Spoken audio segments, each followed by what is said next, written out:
Outra ferramenta poderosa é o rastreamento de fase em condições transitórias. Condições transitórias mudam com o tempo, como em partidas ou desacelerações. Os dados coletados podem ser exibidos em gráficos de Bode ou Nyquist. Os gráficos de Bode mostram amplitude versus RPM e fase versus RPM. O gráfico de Nyquist combina ambos, mostrando amplitude e fase para cada velocidade. Dados de desaceleração são úteis para identificar frequências ressonantes.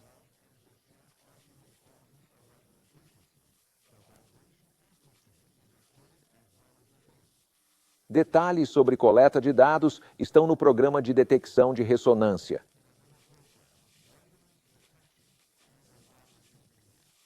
Aqui mostraremos exemplos de desacelerações e interpretaremos os resultados.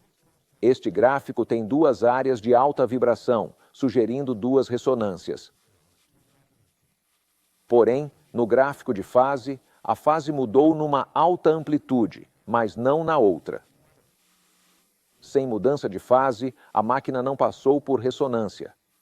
A alta vibração nesta frequência vem de outra fonte.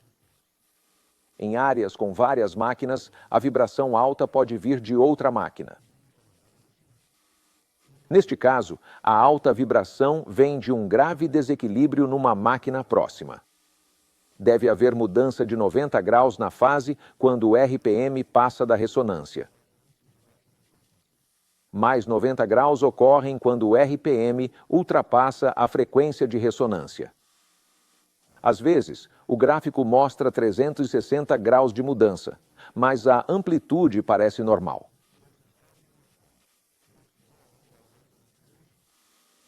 Isso ocorre quando dois sistemas entram em ressonância na mesma frequência.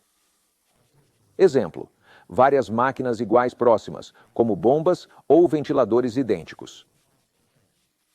Uma desaceleração pode indicar boa mudança de fase numa frequência específica, esperando alta vibração na mesma. Porém, os dados de amplitude versus RPM não mostram aumento nessa frequência, podendo até ter uma área baixa. Isso indica a presença de amortecimento mecânico, como um absorvedor dinâmico ajustado.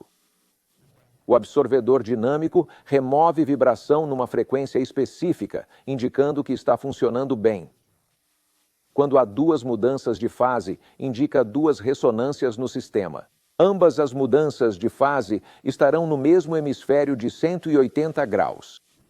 Esses gráficos de Bode revelam informações sobre as condições da máquina, ressonâncias e faixa de amplificação.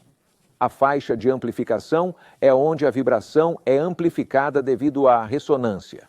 O gráfico de Nyquist é uma representação polar da fase e amplitude registradas.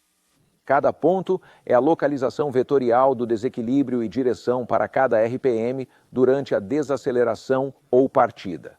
O loop deve ter 180 graus de mudança de fase de ponta a ponta, com a frequência de ressonância no meio. Podem existir outros círculos com mudança de fase de 180 graus neste círculo, que são outras ressonâncias no sistema. Para coletar bons dados de fase sem falhas em máquinas de partida ou parada rápida, aumente a largura de banda para amostras mais rápidas. Dados de fase de condições transitórias fornecem informações sobre ressonâncias e frequências difíceis de obter por outros meios. Essas informações ajudam a determinar velocidades operacionais adequadas e o desbalanceamento residual.